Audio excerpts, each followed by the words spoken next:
this episode, we are full on spoilers for both the books and the show. Viewer discretion is advised. Hi, I'm Oliver's Ears. I'm reverseBLT. I'm Max. And I'm Bill, also known as Matt Stagger. Welcome to WtA Adaptation, where tonight we will be going over The Expanse, Season 4, Episode 3, Subduction. Yep. Max, you got the info? I do. And this week at The Expanse, everyone has a bad day and then it gets worse. It was directed by David Petrika. I cannot pronounce that at all. He directed Season 4, Episode 3 and 4 of The Expanse. Those are the only two episodes he directed. He is known for quite a few shows. I have a few slides here. Nice. He doesn't. I like Hemlock Grove. Like a go-to for Amazon. I'm noticing a lot. Yeah, seriously. I'm seeing a lot on there. Warrior. Mm-hmm. Like he does a lot of like one or two episodes. I didn't really notice anything like stuck out as like did like a whole season. Oh, wow. He did The Expanse. Oh, wow. He did 2 episodes of The Expanse. Yeah. He did 2 episodes of Hung. You might remember that as a show that our detective did. Yeah, God. I hate to say it, I prefer his character on that show. He did 2 episodes of Game of Thrones, True Blood, Big Love, which was popular back in the day. Yeah. I wonder if he has a Jack and Jill. Not sure about that one. TV show, not the movie. I know. Okay. Still. Save the Land Stands too. I don't know. But yeah, he directed quite a bit, but nothing like, a lot of shows. It was written by Dan Nowak. Here's his thing. And he had 15 episodes of The Expanse. He directed 2 episodes for season 1, 2, 3, and 6. Directed 4 episodes for season, this season. And then I think it was 4 episodes for season 6. That's what I have written down here. Oh, okay. Or directed or wrote? Written. Yeah. Okay. Sorry. I can't English today. Sorry. I want to keep my brain on the right Words page are hard. here. Let's see. Yeah, he wrote 3 episodes for. Yeah, he wrote 3 episodes for season 4, and that was episode 3, 7, and 8. And then he wrote 4 episodes for season 5. That's what it was. Oh, it's a TV show. Get sure. I didn't know they made a TV show out of that movie. Apparently. Yeah, I think it was a limited series on what was it? Was it HBO or Showtime? Not one of those. Anyway. Yeah. I do remember they did try to do it. But he was obviously a big writer for The Expanse. And apparently big for The Killing. He also produced all of those TV shows as well. Writer, producer. Okay. I don't know. I would like to welcome our guests. I kind of skipped over that. We were kind of doing the info thing. Yep. We have Oliver's Ears joining us. Mitch, thank you. Welcome back. And reverseBLT, welcome back to you as well. It's my first time doing The Expanse with you guys. Max, you're here. What? Shit. Yeah, damn it. That's all the DM damage you've done to me. That's all you get from me. It's just, Max is here. And in the chair. I got to tell you, this is my first time on this season of The Expanse. So, it's the most recent book I've read complete, and I struggled with this book reading it. Oh, really? What? I did. A lot of the planet side stuff was just dull. It felt like homework. And the way they've sort of made changes, and there's more going on the ground, especially with the way they've taken Mertry and just turned him into this absolute douche waffle, I think is brilliant. It's kept me engaged and really interested. I'm enjoying the show way more than I did the book. So far, this is my least favorite book that I've read out of The Expanse. And I'm partially way through the next book. Yeah, that seems to be a typical reaction from Yeah, people. I was reading that also. A lot of people, this is their least favorite. I don't know if I'd put it as my least favorite. I've never really thought about ranking the books. But I actually enjoyed the planet side stuff. Mainly because I don't know, I kind of get into Oh, when we have characters Archery. who are exploring philosophies, you know? Uh, and I actually enjoyed looking at the way that Murtry thought in the book. At least the way he expressed his belief systems, you know? Well, what I loved about him in the book is, He was full of shit. yeah, You know? yeah. well, he's not really wrong. In the book, it's Right. a morally gray. There's a really bad choice, and then there's an even Right. worse choice, and so he's got to Right. make one of them. So he's a little more Yeah. understandable in the book, which it's fun to see the way he thinks his way through that problem with, basically false logic, but nonetheless, see him work through that. But I think giving us this flesh and blood, just horrible human, is a great move for the show. Oh yeah, yeah. And it gives Yeah. Bern Gorman a chance to chew the hell out of some Oh, scenery. oh man, he is annihilating this season. Oh, yeah. So Literally good. just- And actually, that scene right there, Yeah. does that answer your question? Ugh. pretty much like Oh. the coda of the character right there. That scene. Well, it's like I said in like episode 1. I only found out his first name from the Wikipedia for Expanse, and that really tells you all you really know about his character. Yeah. Mm-hmm. Soliloquy. Hey, Winters lady, The- how you doing? On the Good to see nose, you. you know. Yeah, no, I'm with you 100%. When I learned his name, like, oh, well, that's obvious. Right. Yeah, I mean it's funny because it was one of the things that at this point when in my first watch of the season, I was worried with his characterization. Again, enjoyable as all hell, but I kind of missed the nuance a little bit that, like, or at least of like knowing that there was an actual thought process and philosophical underpinning to his behavior rather than just I'm just an asshole earther who hates belters. You know what I mean? Yeah. The book like- brings that across so much better than the show Right. does. Yeah. Now, granted, we Yeah. do eventually get it. I don't want to get ahead of us, but like, what is it, like Yeah, episode we get- 8 or 9? I think we do finally We get him, glimpses. You know, yeah, speaking expanding of on it. Assholes, you got that guy. Yes. Oh, God. Kind of nuanced so- assholes. I have not read Gods of Risk. Is he in Gods of Risk or is he completely made up? Okay. I read the synopsis to it because I didn't get a chance to get around to checking it out of the library so they could read it. But I found it fascinating. You guys obviously have read it. I remember you guys talking about it in the earlier episode. So you can fill me in on some of this. But I found it interesting in the synopsis that the novella was completely from David's perspective. Yeah. Apparently, instead Yeah. of from Bobby's. I thought that was an interesting change. I thought it was smart because we are invested in Bobby at this point. Right. Yeah. So Yeah. It doesn't make Yeah, sense for David to be the POV character. I just found that interesting, though. yeah, Mhm. yeah. It's a different experience when you're reading. You kind of get that inner monologue. It's easier for that stuff to come across. Mhm. So getting to know David a little bit was much easier than I think it would be just throwing his point of view into the show randomly. But Bobby, we're already emotionally invested in.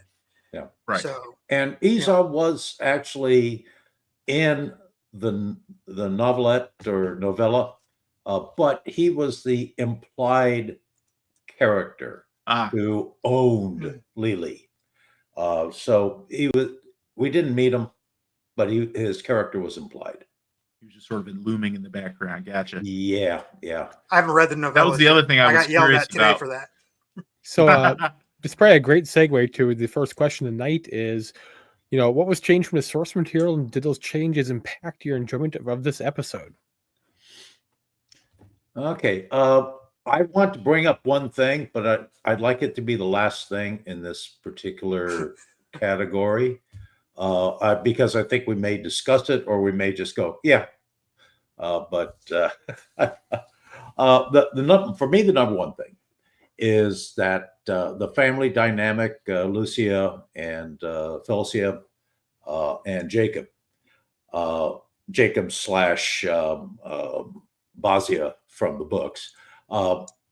In the book, Basia slash Jacob, I'll just say Jacob, is the one who does not want Felicia to go.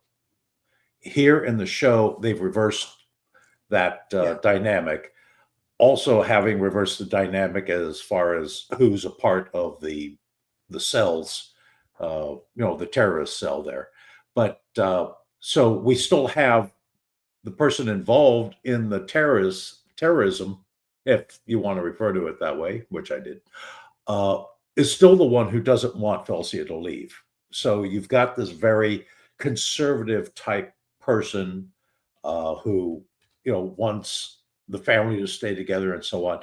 So I find it interesting that, they simply switched the male-female roles, but the dynamics within the family have pretty much remained the same. So I cheated a little bit on this one, and actually looked up the showrunner's reasoning for this. Because I was curious about this change. And so apparently, from the writer room perspective, they decided to make the switch to Lucia for a bunch of these things so that they could have her this sort of like sort of mirror image of Naomi. Because we have Naomi, who was an OPA affiliated person who committed acts of terror, who had a child, who went off and pursued all these things outside of the normal, what was expected of her in the belt and all that kind of stuff. And so they saw it as an opportunity to kind of basically sort of echo Naomi's past and kind of, in a way, I sort of hint at, I guess, where her character is going in certain respects as well. So it was like an economy of storytelling in terms for like, for just basically focusing more on Naomi with the same themes. So that was the reason why they did it. And also they were worried that replaying Basia would kind of make people think too much of the Prax storyline. And so that was another thing. They wanted to kind of separate those two storylines a bit. So yeah, so that was the reasoning behind that, which I thought was interesting. Yeah, last week I had surmised that perhaps they did that because all of the heavies in the Belter Nation have been male. And I thought maybe they wanted to do it just to be able to introduce a female heavy within the Belter Nation for a change. But I love that description. Yeah. Assuming, of course, that he was telling the truth. It's obviously, right. Obviously, none of us were in the writers' room, so we don't know. But that does make sense to me that that it was more about strengthening Naomi's storyline.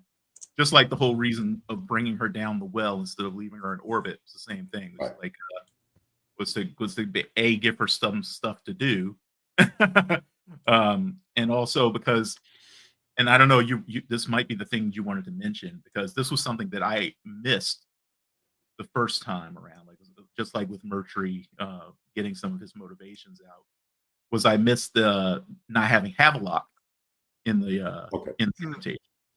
That was the thing I wanted to bring up at the end. Yeah. I will talk more about it for now, because you probably want to talk more. Sorry. No, I'm curious.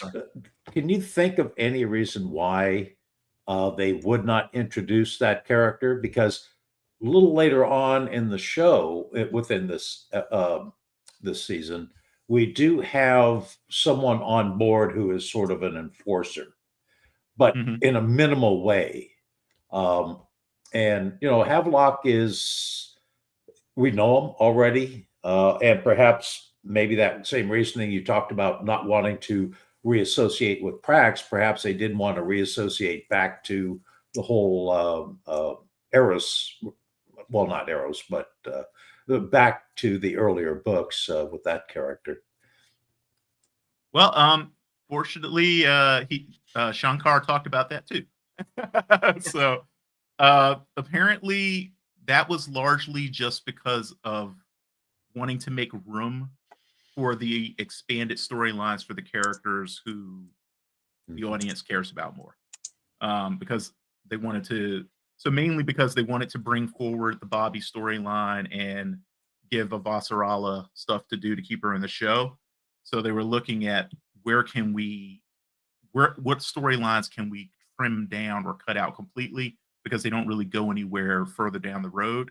And so they looked at a lot of the stuff that was going on the Edward Israel and was like, we don't really need this, you know?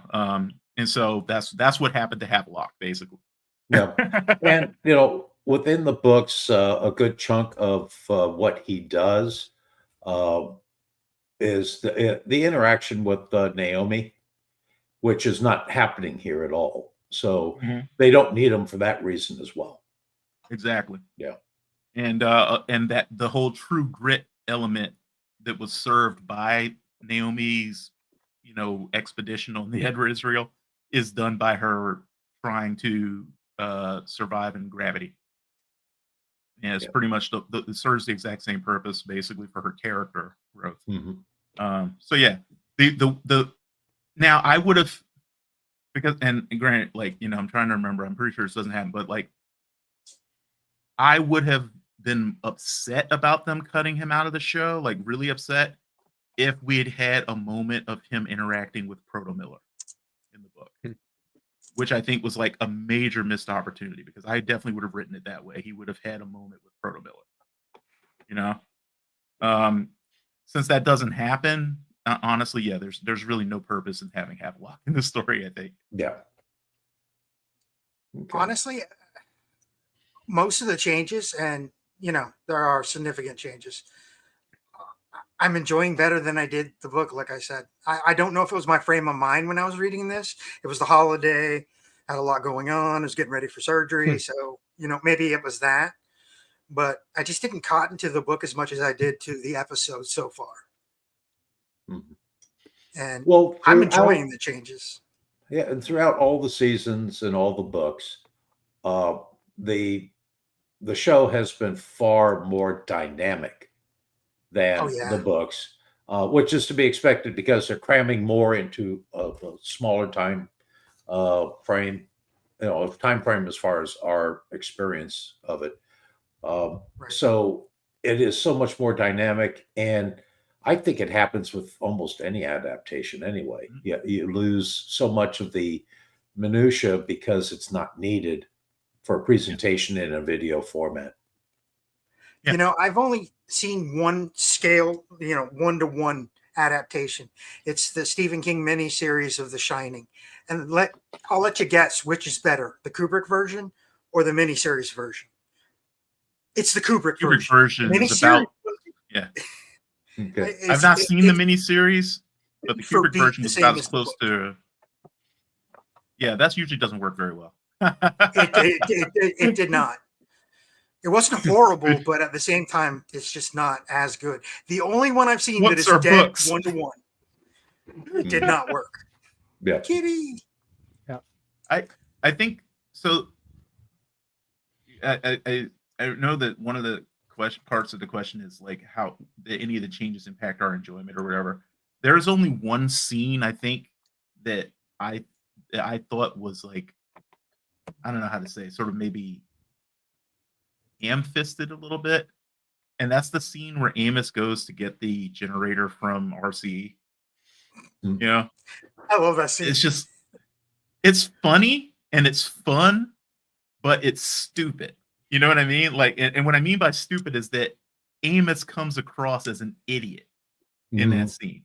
You know, because a person who is familiar with violence and the kinds of people who do violence would not have done that, because there was an extremely high likelihood that he was not going to leave that scene alive, and he would have known that. Amos is not the kind of person who takes those kinds of risks. You know what I mean? Like he goes into a situation prepared for the fallout of the situation and doesn't just put himself into something that he knows will go sideways. Like he just doesn't do that, you know. And so that was like probably one of the only scenes in the entire series where I was like, they didn't think that one all the way through, you know what I mean? Well, I would put it like he knew they weren't going to shoot him. There were like 20 dudes over there. But he had a pretty good idea they weren't going to shoot them because he was basically screwing with them to get them kind of, I want to say, he was like chesting up on them. But he knew they weren't going to do anything because Holden has their ship and all their guns. And they're not going to be able to do much. And if they do anything to Amos, that's going to cause some stuff going on there. Yeah, but I mean, even for that fight, even though you've got the big stick, you can't really use it. I mean, that's the problem. They've got the power, but you just have to take the consequences. Well, yeah, but you disable a ship, 18 months away from any help. That's generally considered a pretty lame thing to do. But as far as that ham-fisted scene goes, I thought the recovery at the end with his really bizarre conversation with Wei, just the confused look on her face. That actress just did a killer job. and here's the thing. That's why I say it's like it's a very fun scene. Like I like the scene from just like a pure enjoyment factor. You know, it's one of those things where it's almost like a fridge moment. Like I remember when I first saw the scene, I didn't have any of these thoughts. You know what I mean? It was on the rewatch when I stopped and really kind of thought about what had just happened. Yeah, that's when I started to have an issue with it. You know what I mean? My thing is, you have to take it in context with the talk he has later. Right, which is the counter. When you take it in context with that, he's pushing to see how far he can get. It is a calculated move on his part because you see him stop and look over there and consider. Plus, I think it's just to show that he does have feelings. We sometimes forget that he's not a robot because he's all about that blank face. By the way, are we still hooking up? Yes, no. Yeah. And I did consider the fact that the possibility that he went over there specifically to see whether Mercury himself would become involved in the situation. Yeah, because he was staring over there. Mm-hmm. Yeah, and when Mercury didn't come out, you could say, well, if Mercury wasn't there, then he knew things were going to go his way. It still seemed, I don't know, like, and again, maybe this is me bringing some baggage into it, like personal baggage, but like, I grew up in places like Amos grew up in. You know what I mean? Like I grew up in DC, not in Baltimore, but the parts of DC I grew up in were when Amos would talk about his childhood, I was like, yeah. Like, I got it. You know what I mean? And if I saw a bunch of guys with guns guarding some stuff, like I would not walk over there unarmed and pick a fight. You know what I mean? That's but he's Amos. Yeah, that's true. He is a more capable psychopath than I will ever be. That's the fact. But I kind of put it like this: is imagine they're Marines and Amos is Army, and he drops the box on their foot. Like they're not necessarily going to start fighting each other, especially when their COs are not too far removed. Into a military bar. But they're not necessarily in a bar either. I know. I'm just saying. Yeah. But still, I get what you're saying. Yeah. I get what you're saying. Like part of the calculation would be these guys have military discipline, therefore they aren't just going to. Well, not necessarily that, but also like if this was the what is it called? The OPA. I think Amos probably wouldn't have done it with an OPA. Yeah, I think he weighed the risks and went, they're not going to do it. Yeah. And also at this point in time, they're not really at odds with each other. The Holden negotiating team and the RCE. They're not necessarily at odds yet. So that's also part of the consideration. You know, they don't have a reason to overreact.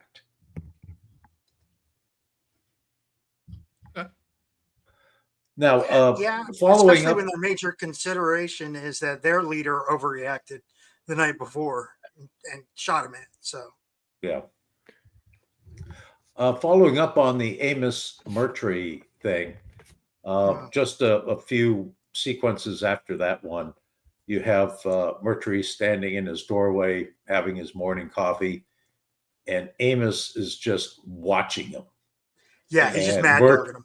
Murtry finally sees Amos, and they just stare at each other. And Murtry goes inside. Oh, that's just a beautiful. I don't know who wrote that. I don't know why they thought they needed to. Yeah. But I mean, I thought that was great. Anytime they're going to give Murtry time to chew up the screen, I'm okay with it, honestly. Yeah. And that was a great Western feeling scene. Yeah. Like the whole like yeah. really underscored the Squinty-eyed. idea of yeah. Like I can literally hear like wow, wow, wow. Yeah, exactly. The good, the bad, and the ugly. Yeah, Burt Gorman is killing it. Oh God. Yeah.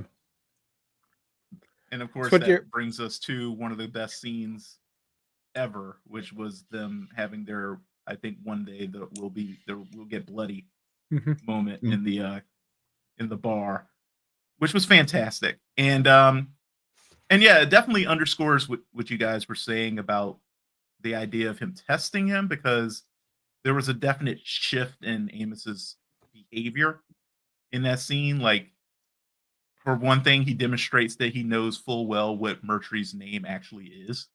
You know, and makes a deliberate point of like saying it properly while having that conversation. Like you know, this is us having a serious adult conversation right now. You know, yeah, this is our there will be blood moment. Yeah.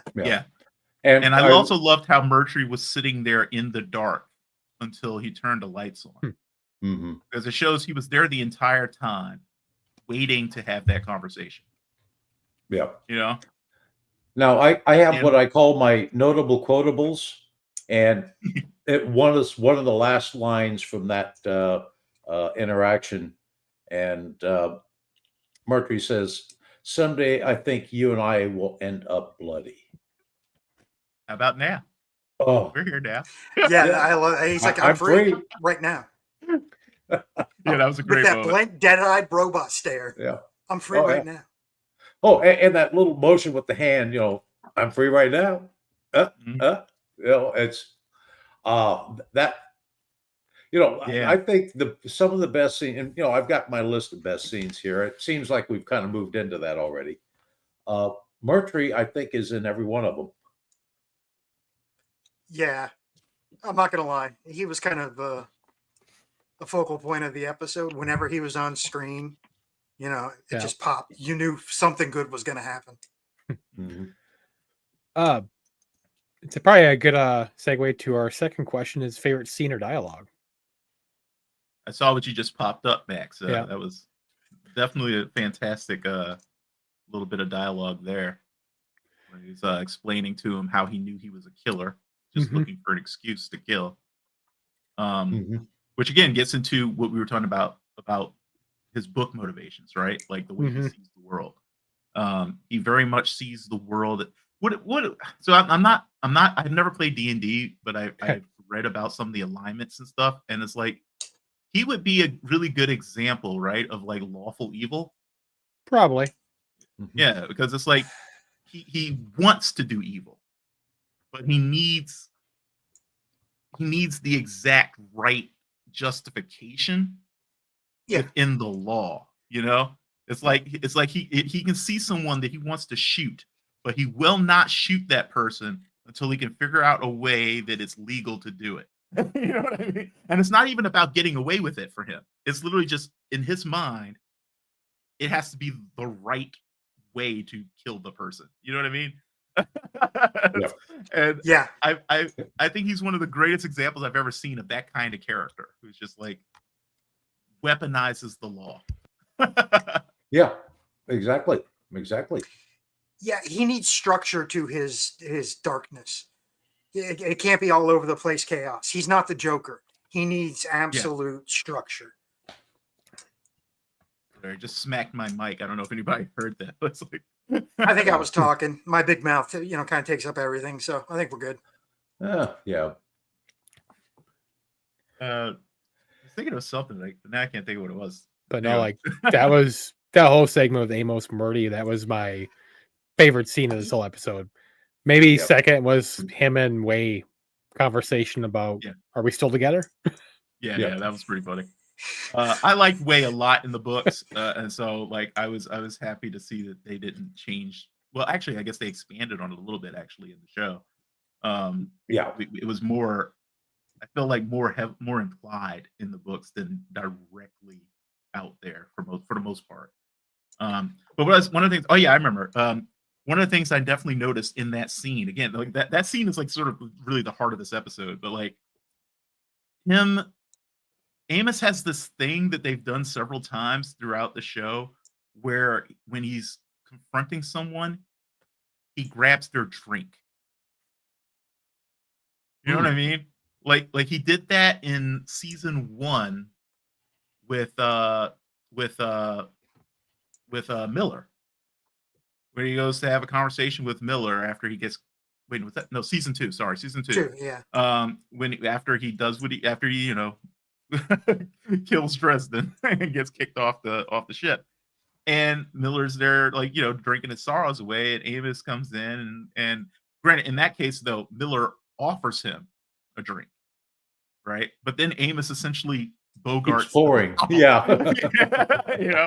And I thought it was really interesting that when things got serious between Amos and Murtry, Amos reaches out and grabs his drink and pours himself a glass, Mm-hmm. And I was like, that's a weird, interesting thing. And I haven't started season 5 yet, but I'm curious as to whether they'll carry that forward, because I know there's some other tense conversations that I'm expecting him to have with certain characters, and I wonder if there will be a bottle involved.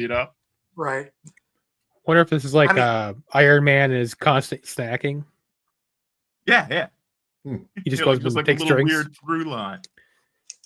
I didn't notice that, but that is a good point. And I do remember him grabbing the flask when he was talking to Murtry on this episode. So yeah. And he kept his hand on it for an extended period of time, and Murtry actually kind of pulled it back at the end and capped it. Kind of makes me wonder about like fan conventions. Does he ever take people's drinks? like maybe they just wrote it in because it was something they noticed he does, like the actor. That would be really funny. Oh, that would be. Well, I mean, that's such a power move because water is such a way of life, especially in space. So that's basically saying I control your fate. Yeah. Without saying I control your fate. I drink your milkshake, even though I still haven't seen that movie, so I'm not even sure I'm using that quote right. Well, my milkshake brings all the boys to the yard. Damn right, it's better than yours. Imagine if he was on Dune. Oh my God, no, he'd be dead. He'd be dead instantly. Stilgar would not be taking Amos's shit. Yeah, no. He would be like, "Oh, I'm gonna grab your water," and literally Chris knife through the neck before he even touched it. Speaking of things, I also still have to watch. I can't believe I still haven't watched those movies. Really? Okay. Yeah, they're on my schedule finally. So I am gonna finally watch them. But yeah, it's one of my favorite books ever from childhood. Getting off topic. Yeah, me too. Bill, did you have a favorite scene or dialogue? Amos and Murtry was my favorite. Absolutely. I did like the Beyblade popping out of the ground and sort of milling up the earth. That was a cool visual. I did think it looked a little, I don't know, the VFX on the top-down shot of it was just a little clunky for me. But, I mean, that's kind of a trivial complaint. Would you have preferred to see that sort of insectoidal crawler that was in the book rather than that? Yes. I would. I think it would have cost a hell of a lot more. Yeah. To get that done. I really missed that aspect of their tech.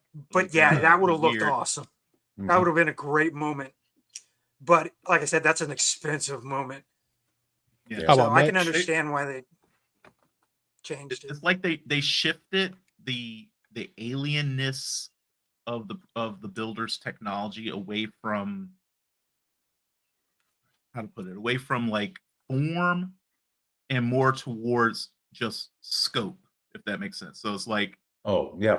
you feel that you're looking at something beyond us by just the sheer nature of what they're capable of doing. Like you have this fucking thing literally making what, over a kilometer wide cut. Yeah. Three Earthquakes, kilometers is Yeah, 3 what, kilometers. yeah. So that makes your brain go, what on earth, rather than having the form factor of their bizarre biomechanoid like technology Mhm. be the thing that messes with the lizard brain, you know? Yeah. Yeah. Well, It's that definitely something messes that would with this trigger later. fight or flight. Yeah. Yeah. But I did miss that aspect of it. It's just like when you guys were talking about episode 1, I said it in the chat, like one of the things I also missed was just like, I wish they had kept the sort of smooth, almost sort of non-tech aspect of the builder's technology. Whereas like with stuff that if you looked at it, you wouldn't, at least from a human perspective, a modern human perspective, you wouldn't immediately go, that's technology. You know, you Yeah. could walk past their stuff and think that it was a natural thing or something, or look at it and say, how do I even enter this? You know what I mean? Like when they first encountered the nucleus, for instance, in the slow zone in the books, and it was literally just in the books, if I remember correctly anyway, it was completely smooth and featureless. And like when Holden was approaching it, that was his thought was, how am I even going to get in this? There are no doors, there are no seams, there's nothing. It's just a smooth Yeah, it's just like sphere. granite Yeah. smooth. Yeah. And then when you see it in the show, it's like, oh yeah, that's technology. You know, it's like I can literally see how it will open up. You know, it makes sense. And I'm not faulting them for that. You know, you want to make things that people have certain expectations for what things will look like. You know, what futuristic stuff looks like, what alien stuff looks like. So yeah, I don't fault them for it. I just kind of missed the opportunity though. Like I really enjoyed that aspect of the builder's technology in the books. Yeah. Yeah. The way that it is portrayed, though, in the show, it certainly gives the model makers a lot to do. So, Oh yeah, yeah. and it's visually interesting. I'll give them that. It's very visually interesting. Well, the ruins are kind of odd. You would still imagine that there should be some sort of pattern or, some structural aspects to it, but it's almost entirely decorative. I mean, from its odd shape all the way down to all the details we see, nothing looks like it's a major support or whatever what we're used to seeing. Obviously, yeah. You can't look at anything. You can't look at any of the stuff in the show and get a feel for what kinds of people the builders were. And granted, I do wonder if maybe it was deliberate from that perspective, because we're full spoilers, right? Yeah. Yes. So obviously the builders aren't physical. So maybe like a lot of their technology being, or the structures anyway, being like full of weird like design choices that seem to have no purpose except ornament. Makes sense if they're creatures that don't actually have to walk or touch things and move, open doors physically and stuff like that, that all their stuff would just be completely, it's the fifth dimension Buckaroo Banzai entities. They absolutely are the builders. I do. I love that show, that movie. Oh, was that know. Mitch? Yeah. I have one more. My favorite quote from that movie is, sorry, I know it's to the side, but I just have to say it every time that movie comes up. Laughing now, monkey boy. Yeah. That accent. I love that so much. My first encounter with John Lithgow, by the way. Oh, okay. So you're saying Mitch? A favorite scene. Okay. Murtry and Lucia, when he goes to have his brace adjusted, the tension that they established between the two of them and the innuendos in the conversation and such, I thought that was some absolutely brilliant writing. That whole thing, it was almost a shame that Naomi came in and interrupted it, but I just thought, the implied violence on Murtry's part, and that look on her face of like, he's playing with me, but I have to be careful about what I say. And Right. I just thought that was a beautiful sequence. And the subtle ways in which he tells her that he knows she was involved without just coming right out and saying it. Like, Mhm. I wanted to thank you for your role in the, Yeah. like after the disaster and all that kind of stuff. It's like so Well, good. and there's also another scene, which is almost a parallel to that, when Bobby goes into the police station Hmm. and she, comes across Ezra, or not, Iza, Sorry. Izao, as he's the policeman, great. And this conversation that they have not this convo, but in the police station where she's saying things, all of his responses are completely neutral. He's not admitting to anything. He's not further, antagonizing her or anything like that. It's just, he can almost have been saying, well, thank you very much for coming in. Thank you very much for coming in. Everything he said was so neutral, very much like the way that Murdy is talking to Lucia in this scene. I thought I had that kind of parallel between the two of those. It's kind of like my theme as well. He has a theme. Yeah. Two people who knew they were in complete control of the situation. Yeah. And I'm glad you brought that up because actually I forgot to talk about that when we were in section 1. The stuff going on with Bobby on Mars is definitely among my favorite changes to the source material. Changes for the show. Just not just because it establishes some stuff that's going to be important later on, which of course it does, which is great. But I really love the fact that we get to see what kind of culture Mars is. Like one of my favorite moments of this episode was when Bobby is going to meet with Lily, and you have the kids in the public square Putting the rifle together. assembling like weaponry and such, and being told how good they are for doing so. And I was like, I still remember when I first saw that, I was like, holy shit. Like, Yeah. Mars, no wonder, you had like Admiral Nguyen talking about Martians like being good little cogs in the machine and all that kind of stuff. It's like, yeah, they literally are. Mhm. It's like from birth, they're literally in public being rewarded for militaristic thinking and working cohesively as a unit and all these sorts of things. It's like you can see how Laconia happened.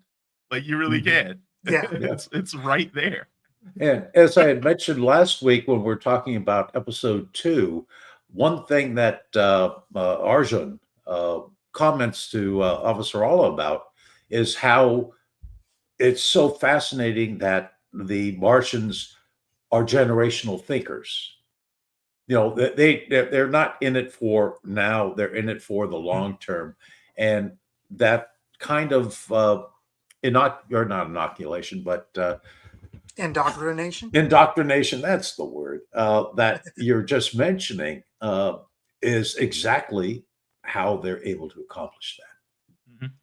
And of course, that's why they're falling apart right now, is because the rings are undermining their Mhm. ability to keep that kind of discipline. Well, when your whole culture is war and the war is over, what do? That's where we're at. Yeah. What do you do? Mhm.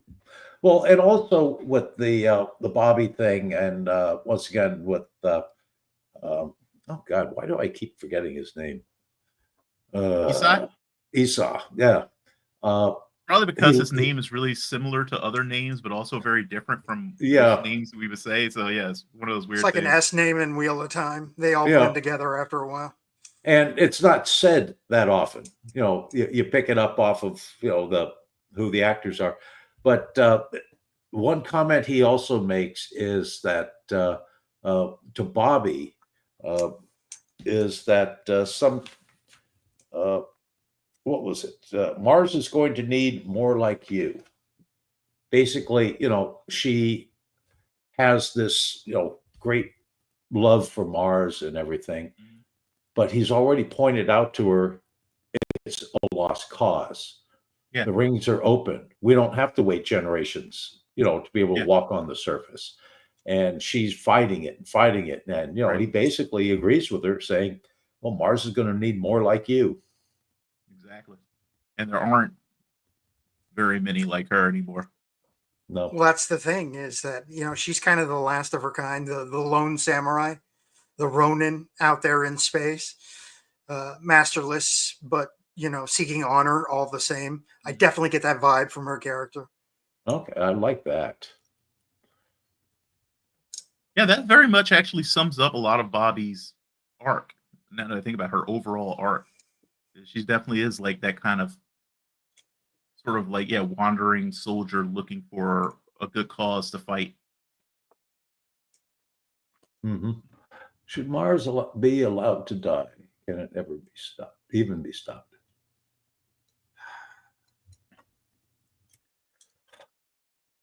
I don't think Mars should be allowed to die, but Mars, what Mars had designed itself to be, cannot be anymore, and they have to accept that. Yeah. It's going to have to adapt, and if they can't adapt, then, you know, Then it is going to die out. Mm-hmm. Yeah, and I don't think there's any way to stop that. But that has to do with the culture. You have to adapt your culture to your new surroundings. So I'm excited to see if they can do that at least somewhat. Because right now they're still having, you know, 7th graders build machine guns, space lasers, and holograms for homework, which is a little weird. Yeah, Winter's Lady just said is absolutely true. Yeah, there's quite a change in just what we see. Well, actually, next season we see it. You know, the changes that are in Mars, and you know, basically that question that Glenn there's asked. growing pains. Let's say there's growing pains. Yeah, I don't think it's going to be a matter of should Mars be allowed to die. I don't think there's any issue of allowing it or not allowing it. I think it's just going to happen. Yeah. It's interesting that Mars is essentially just like a more stable belt, you know? They have all the same problems as everyone in the belt. With just slightly higher gravity and more permanent domes. You know what I mean? And I always found that aspect of the Martians kind of funny because there's something I've observed in real life where oppressed peoples and marginalized peoples often look for ways to oppress less powerful, also marginalized people, if that makes sense. You know what I mean? So it's like they like to sort of pretend not to be in the same boat and kind of like create an artificial separation between themselves and the other people who are basically a lot like them. And I think the Martians are like that. The Fremen are like that. They turn their suffering into this is us being trained and tested. Right. We're better than the rest of the universe. That's why we're going through all this shit. Yeah. So those in the desert don't respect the ones in the city. They have placed themselves above that, even though they are living a much harder life. So I mean, just that parallel between the two cultures. I see what you're saying. Yeah. And you can extend that to the Aiel in the Wheel of Time. Yeah. Absolutely. They don't even know what they're being punished for.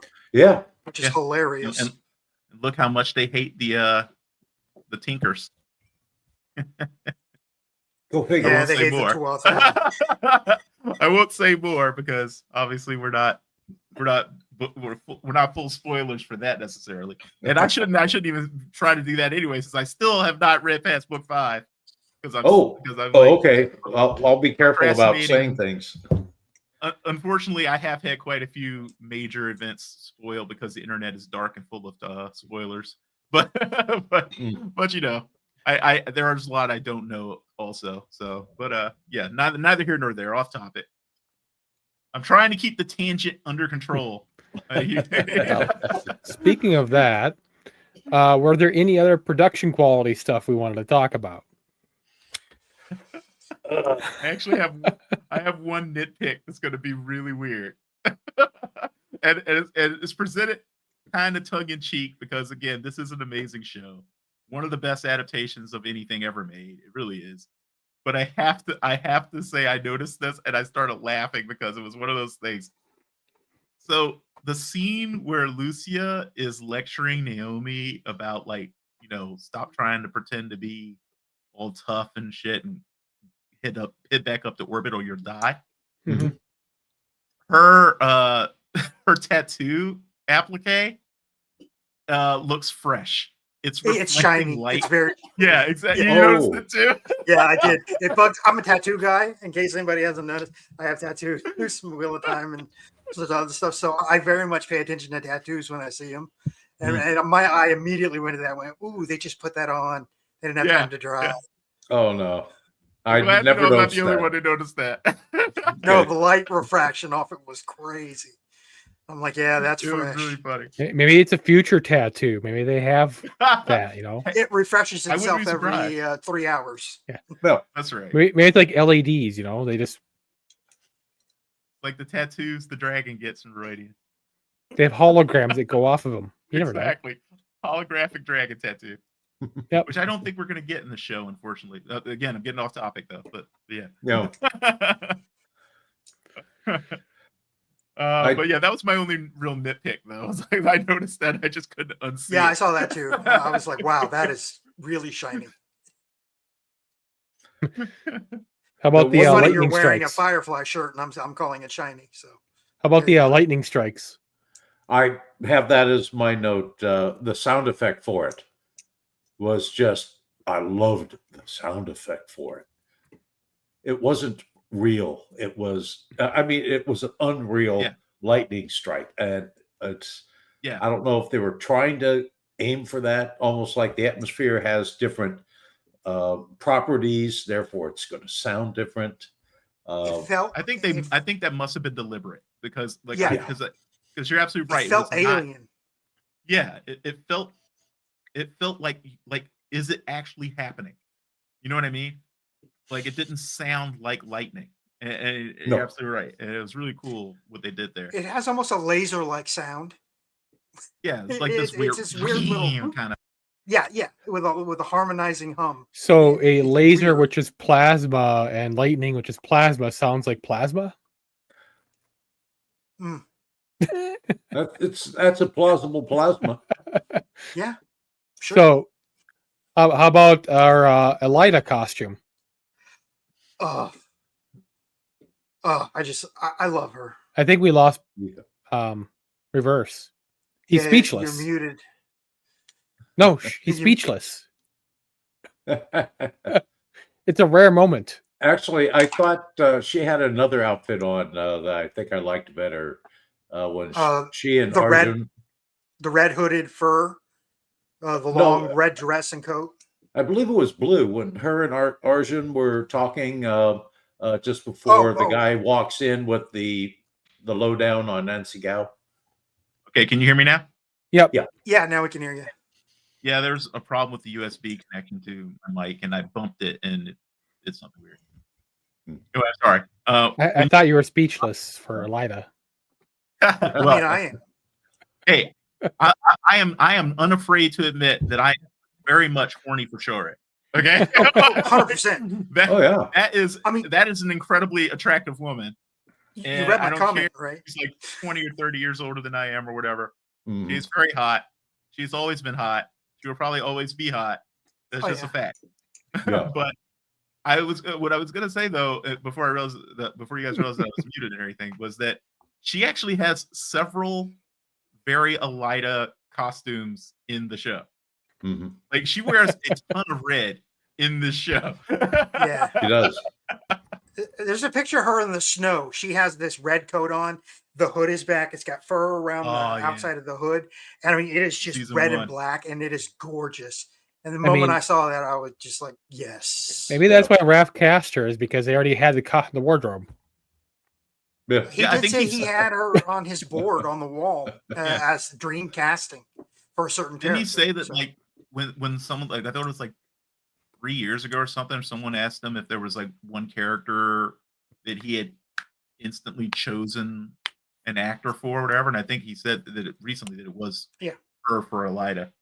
That, like the minute he saw her, he was like, "That's my Elida." Yeah. Well, that whole thing happened because of Twitter of Time was egging her on about you have to play Cat Mhm. Swain, is what they were saying. Right. I And remember they that. just kept bugging her about it. So she finally did a video and wrote to Rafe about it. And Rafe is like, actually, I have you in, on my mood board. You are one of my characters. We should talk. And fans just lost it. And like 2 years She's later, great, by sure the way. enough. Now, the question More- is, do you more, think she did a Ryan Reynolds and has those costumes in her wardrobe? Maybe.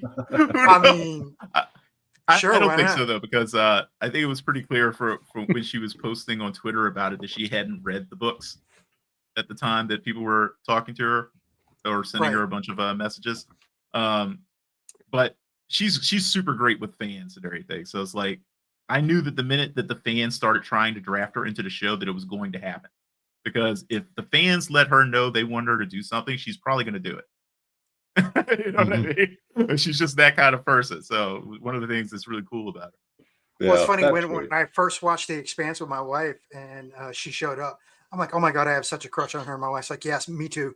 And I'm like, okay, there it is. There's our There. one hall pass. Have you ever seen the glamour? Choose. Have you ever seen her glamour photos? Drop dead gorgeous in those. I mean, just I her have- every day is job dead gorgeous. yeah.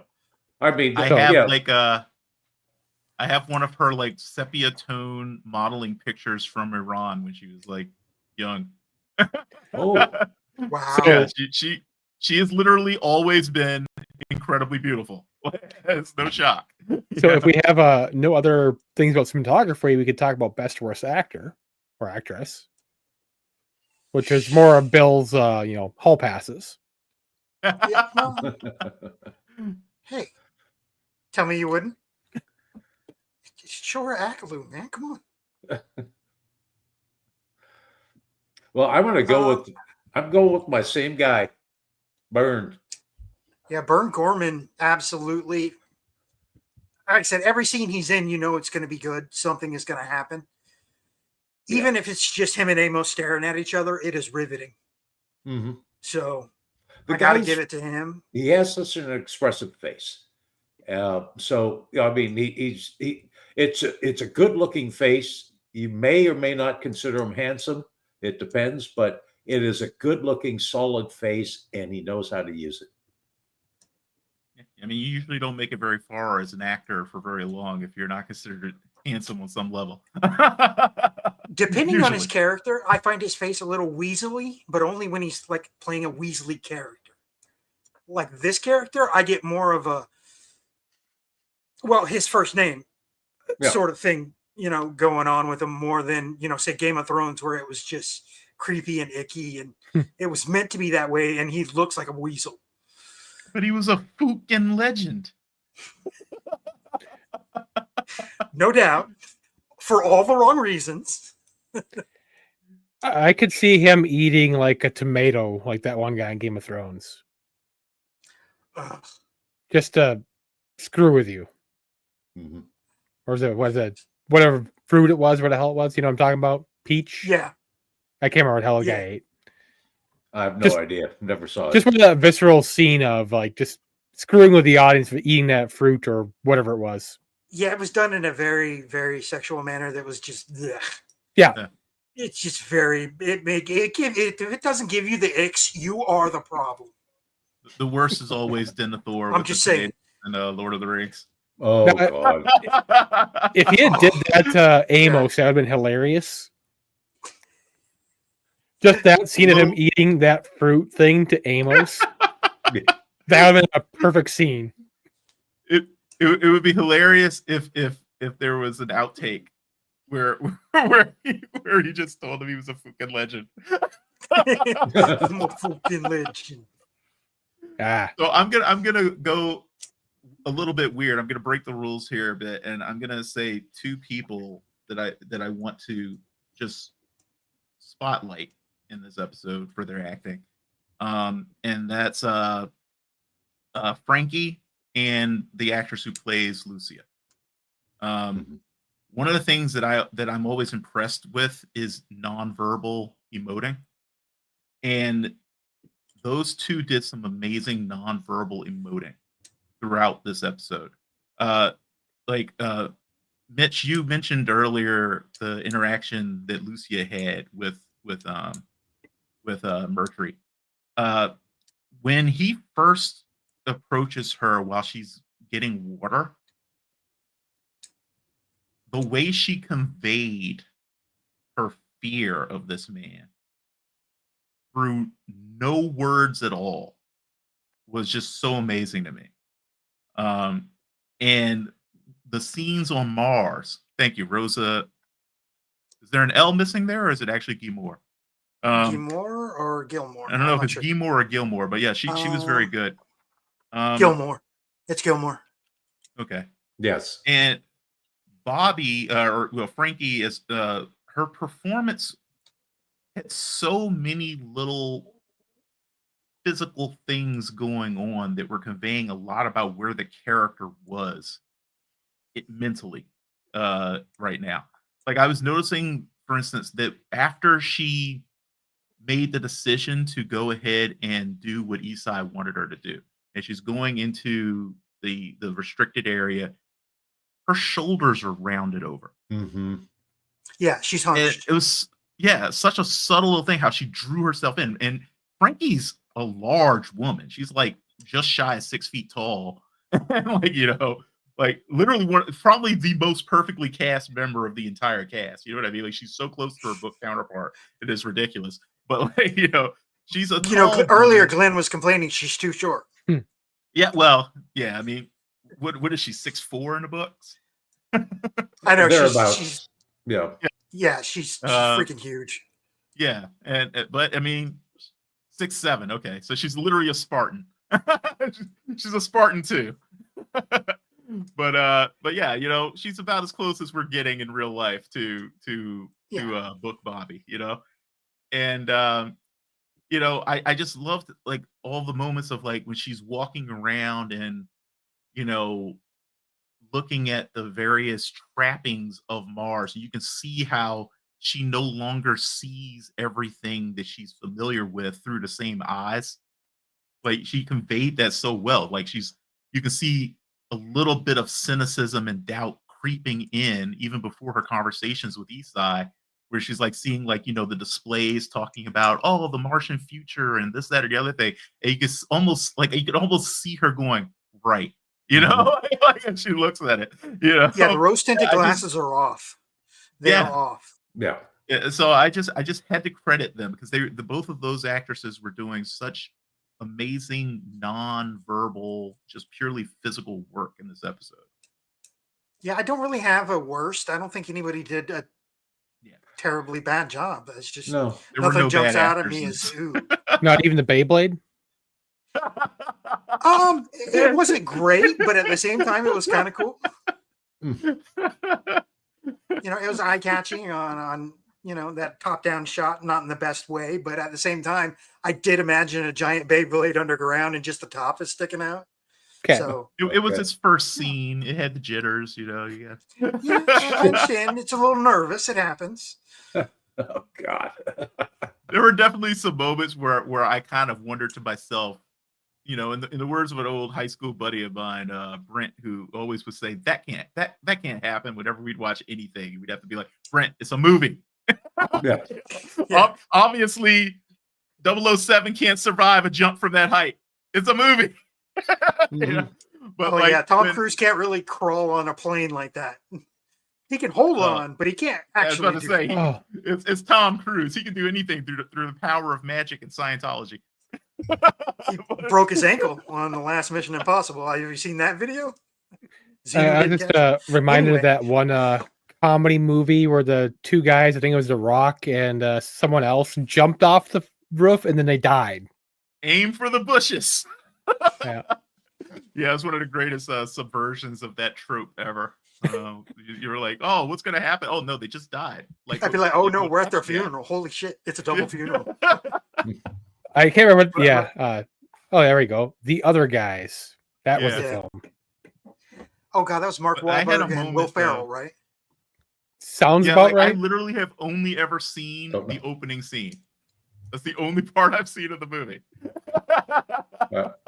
I gotta watch it at some point because I have heard it. It is genuinely funny. So Yeah. I Yeah, Oh, it okay. is. Like, it's not Emmy Award winning, but yeah. it'll make you it's- laugh and then you'll be like, oh, okay. I really hope Will Ferrell does do like a genuinely Emmy Award winning movie at some point in his life, just so that we can say Emmy Award winning or like Academy Award winning actor Will Ferrell. Oscar winner. Yeah, exactly. Oscar winner Will Ferrell. Like, Oh, and I that don't would want it make to me be a so comedy happy. either. I want it to be like a serious movie where Will Ferrell wins like an actual like serious dramatic Academy Hey. Award. Like, Robin Williams actually got one for Good Will Hunting, so it can happen. Yeah, I was going to bring that up. Yep. it's much harder One of to the do best comedy movies than ever, drama. by the way. It's been pointed out many times. Let's see. But I was Did thinking Mitch like one have a- weird moment for me, like was when the torpedo gets launched at from the Rossi. Is that and this is neither here nor there. This isn't even like I don't even know if this even counts as a nitpick, but I was sitting there wondering to myself, would that work?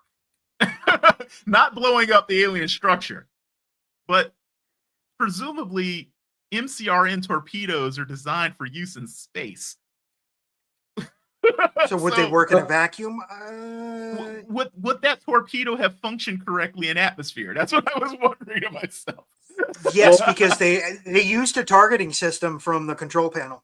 If you'll remember, he actually calls up and says, lock on to whatever the position was and everything. So I Right. could see where, okay, it's adaptable. They may have to use it in, inside a gravity well or outside a gravity well. So depending on what the missile detects when it's launched, on how it behaves. Yeah. Well, And at least he didn't perhaps- try to nuke a hurricane. So Well, yeah. Well, And perhaps that's the because speed. Holden is not an idiot. Yeah. And Well, also the speed of the sometimes. torpedo. He's It could foolhardy. be as He's not fast. stupid. Yeah, I was sitting there thinking about like control surfaces and the different maneuvering thrusters and stuff, and I was like, will this work in an atmosphere? But I mean, Well, it's, I think It's they're a at a TV sufficient show. future. Yeah, it's a sufficient time in the future where it's adaptable. We'll just say that. exactly. I mean, we technically have bullets that can change direction now, so I mean, Well, I mean, Mm. yeah, Even though they're wanted. not- Learn to curve a bullet. oh. but Kinda going back on one of my topic, favorite guilty pleasure stupid movies. going back on topic here. I love that movie. Let's see. Mitch, did you have a actor? Well, I mentioned Byrne, but and I don't have her name in front of me. The girl that plays Felsia. She doesn't have a lot in here, but I think the way that she plays the petulant teenager, she does a really nice, believable job of that. Standing up to mom but giving in, and all the typical things teenagers going to do. You said Felicia? Or Oh, Felsia. Felsia, sorry. Felicia's daughter. Yeah, it's I also really liked her like excited kind of interactions with Naomi too, like Mhm. being this person that she wants to be. Kyla Madeira. Kyla Madeira. I wasn't even gonna try to pronounce that. Butcher it today. But yeah, everybody in this episode was fantastic. I think, like, honestly, if I had to pick one person for weakest actor, and again, I'm not going to say bad, just weakest compared Yep. to everybody else, it's Nancy Gao. Yeah. I think I had her last week or the week before. Yeah. And I think it's probably just because it always takes actors a little bit to really grasp their character on like a deep enough level that all the interactions come off natural. And I will say she definitely is a skilled actress, because by the end of the season, she definitely does feel completely natural, in her interactions with everybody else. Right now, though, yeah, still feels a little bit still. I think that was probably her trying to convey the emotion of going against someone that her character probably does see as a mentor who she's genuinely fond of on some level. But knowing that she's going to basically try to destroy her in an election, I think, that's going to make you feel a little awkward in your conversations. Yeah. And I think that's probably what she was trying to convey, So, but yeah, like I said, not bad, just weakest compared to everyone else. How about Matt? Bill? I mean, Bern Gorman is at my. I don't have anybody who's the weakest. There was nobody who really stands out as bad. There were some awkward moments, but I think they were supposed to be. So good job. I mean, yeah, nobody I really thought did bad. For me, it's always going to be Amos for this. Really? Yeah. Well, he had a good episode this time too. He had don't some like good Amos, stuff. do you? Well, no, not for bad, for the best actor. And I wonder if he ever calls up, guy that played Mercury and just like, you got free time now? Is now a good time? Oh man, how about now? I can't wait. How I about can't now? wait till we get to the payoff of this scene later in the. No, yeah. Like, I seriously do wonder, like, if he ever just calls him up every now and again, just leave him a voice message, like, "You free now?" I wouldn't be surprised. He seems like a serious practical joker from what I've seen of him. Yeah. Well, I mean, he plays such an emotionless character sometimes. You have to be reminded he has feelings, which is why I think they do things like have him go over and grab that generator when they need it for the belters. Little things like that, I think, are just to remind us that, he's not as wooden as he comes off sometimes. But I love his, I will absolutely end you in your existence and I will not lose any sleep over it mentality. There's something about that just makes me happy. I am that guy. I still remember when I started watching the show with my mom, and when we first got the introductions of all the characters and we get introduced to Amos, I was like, this is Amos. He's going to be your favorite character in the entire show. And she's like, why? What does he do? What did he do? I was like, you'll see. When we got to that episode, I was like, so you wanted to know why Amos was going to be your favorite character? This is the episode. You'll know. Absolutely. She loved it. I'm still mad at myself for liking Miller in book 1. Because by the time I got to the end of book 2, I'm like, God, I want to punch him. I really want to punch Miller. Hey, it's like I said, the only time I liked Miller in the first book was when he was suffering at the end. Yeah. I liked Miller. Well, Artifact Miller is the worst. Listeners just all agree. Artifact Miller is the freaking worst. Yeah. So our last question of the night. Murder Snuggles. Yeah, I thought that was a fandom nickname. Our last question of the night is, Oliver's favorite question, which is the themes for this episode. Themes, Oliver, themes. Yeah. So does Bill have any themes for tonight's episode? I mean, honestly, the one theme I really loved was the difference between murder for purpose and murder for enjoyment. And that was Amos's point, because he even made a comment about, the gentleman being aroused at murdering someone. And that was the difference between them. He's a killer himself, but he doesn't get enjoyment out of it. It's a binary solution set to him. So I think seeing those two different mentalities that come at the same sort of subject matter of killing people is batshit insane and awesome at the same time. So I love that little theme.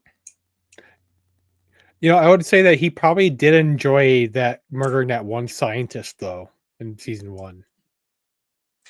A little bit. Oh, Oh, Well, I mean, he asked this episode, "Do you want me to shoot him?" I mean, normally he doesn't ask; he just shoots. So Right. we're making progress. Yeah, yeah, definitely. but there's a showing different Amos's level of enjoyment progression. there. Maybe, but I don't think it was sexual in nature. Exactly. That's the That makes it difference. different. It's Yeah. it's a little more sadistic than and that's basically what Amos accuses Murtry of, is the sadism. Yeah, he's like you're enjoying this. That's the difference. I'm a killer too. I'm willing to do it, but you like it, and that's it. Yeah. Yeah. Like the one line he had, right? And was it season 2 or 3? I forget, but it's like, I'm all for killing whoever needs killing, but it's not gonna make you feel better. Mhm. Yeah. Yeah. Yep.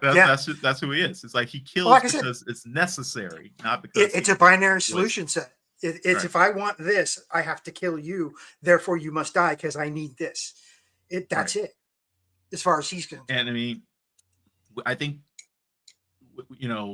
getting ahead of us a little bit, but like the end of this season is probably one of the only times we ever see Amos employ violence gleefully. You know what I mean? Where it's not just expedient or necessary, but something he just really truly wants to do and enjoy it. Well, I think he goes in with the intent to do it. It's not what ends up happening, obviously, but he pursues them with that intent. Yes. Who was he thinking about when he pulled that trigger?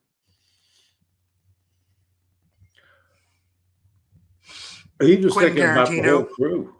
I was gonna say Amos. The person he wishes he could kill, but hasn't found a justification for yet.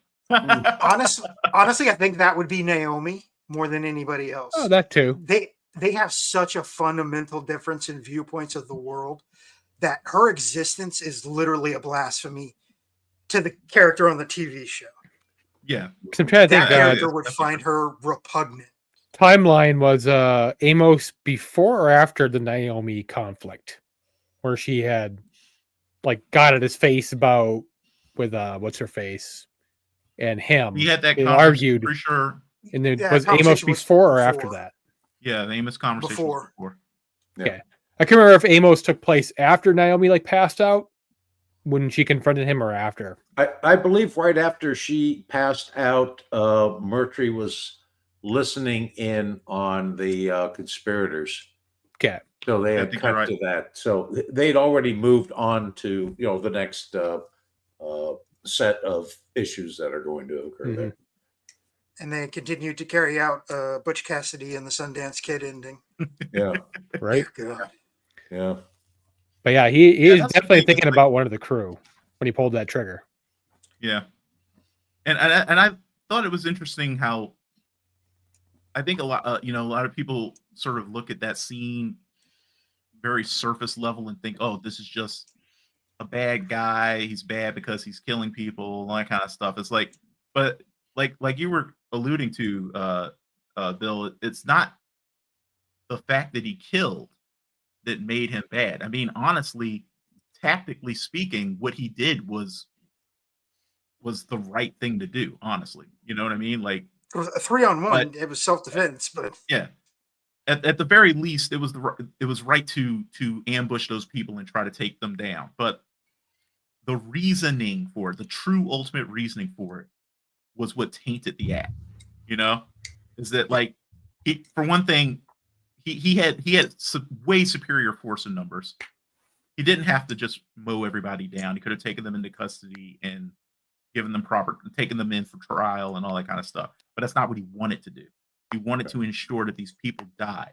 And he specifically wanted to look that one guy in the eye when he died. Mm-hmm. You know what I mean? Because he also could, the situation was such that he could have killed that guy in the initial shootout. But he deliberately maimed him so that he could walk up to him, look him in the eye, and give him a witty little quip before killing him. And that is what makes Murtry a bad person. Yeah, he enjoys it. Your motives matter. Exactly. So for themes, I think one of the things that, and I guess it's all probably the overarching theme of the whole season, but like the conflict between different ideas of the future. You know what I mean? Or like different versions of the future. You have like we were talking about with Mars, for instance. There's the reality of the world they're in now, and then the dream of the world that they still that some are letting go of, and some of are holding on to, and the friction that causes. On Earth, you have Nancy versus Vasarala talking about these two competing ideas of the future, of what the world is, right? Even down to what we were talking about earlier about how Vasarala used the Belter name for the planet. Probably didn't even think about it. She just called it Illis, right? And Gal had to correct her, quote unquote. And it was like these competing visions of the future. Earlier, before the transit, and it's not in this episode, but I still think it's relevant. We had that conversation between Naomi and Drummer, right? Like the different versions of the future for the belt, right? And it's like, to me, that's the main theme that I kept thinking of, and like, all these people who are basically being brought into conflict with one another and with themselves, honestly, purely because of these different ideas of what the future should be that aren't necessarily compatible with the reality of the world situation on the ground. You know what I mean? Right. Well, Glenn, what you just said is absolutely right. That when you have frontier situations, that's essentially what happens. You have a bunch of people who just want to go. They'll find out with their bodies. That's how they see it, And then you have people who want to make sure it's safe first. And I mean, who's to say who's right in that situation? I mean, honestly, I would say I would let people go to a weird, crazy world without knowing what's there. I wouldn't let them come back. Yeah, exactly. I wouldn't let them come back. That's the thing. It's like, until we know what's there, you can't come back. But if you want to go, fine, knock yourself out. I live in Florida. I fear not. Yeah, that place is crazy. That place is crazy. I still remember that freaking gator that came up and tried to get our food. It's because some dummy had been feeding them. The one thing you don't do. Also, Nielsen had to build their headquarters with a giant, like, outdoor dining area that butted right up to a lake. So. Well, that's the thing. If you're in this state and you're near water, there's gators. End of story. Don't ask. There are. Right, Trinity? Definitely logical. Yeah, they even had to warn us. Like part of our orientation when we first got to headquarters for training was like gator awareness, basically. Wow. We were sitting out there, and sure enough, you just see the guy coming over the ridge out of the water. Everyone's like, "Oh, don't worry, just go inside. We'll call animal control." Did Oliver have a theme for tonight? Not necessarily. I think all I have is my last notable quotable. Okay. And that's of Avasarala saying that everybody gets a pony and a blowjob. Such a great Avasarala line. She said unicorn, didn't she? Okay, that's what my quote is. I want my unicorn and that other thing. She said everybody gets a yeah. But it was one or the is other. A fancy pony. Yep. With just magical powers, from what I've been told. It's just a pony with jewelry. Exactly. My Little Pony. Yeah. Okay. One of my favorite things about the move to Amazon was that, like, Avasarala really got to cut loose with more of the language from the books. Right. The only thing I really had is kind of like what I had with the opening statement. Is things kind of went bad and they got worse. And like that was like the overarching theme of this episode. Like everything just got worse for everyone involved. Oh, Glenn, don't talk about unicorn steaks. Because because like Yeah, that could definitely be another overarching theme of the whole series right there. Is things could Right. always get worse. Yeah. Well, I mean, yeah, because from episode 1 to now is just a shit show. Yeah. This entire Yeah. series is basically one shit show Yeah. to the next. but like this episode specifically is a shit show. Everything just gets worse. Mhm. It goes Yeah. from bad to worse, specifically in the this ear- episode. None of the earlier issues have ever been resolved, so they're all just piling on top of each Mhm. other. Mhm. Yeah. They just mutate Yeah, into it's- new, bigger issues. I mean, we have Holden's thing where it like unleashes that lightning storm, Mhm. and that's getting worse. And like, yeah, he destroyed the thing, but that's not helping.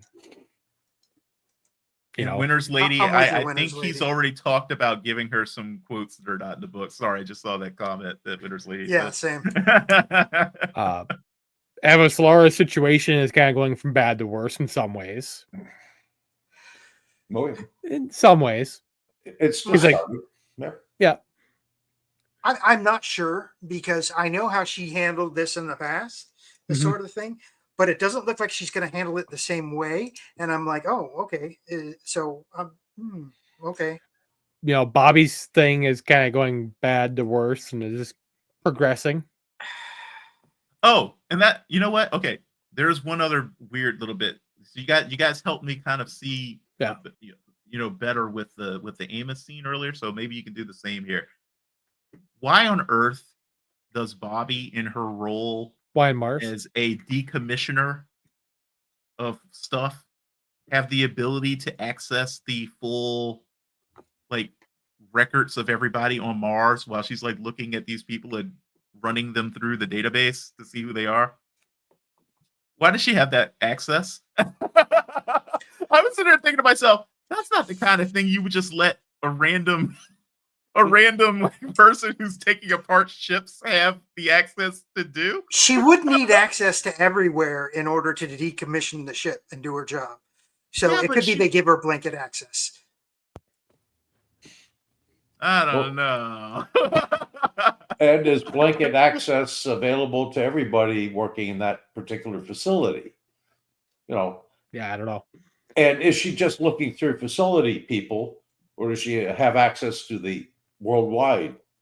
It was. Net. It looked like just the ship currently she was on. Or did she take someone Oh. else's helmet that had access to it? I don't know.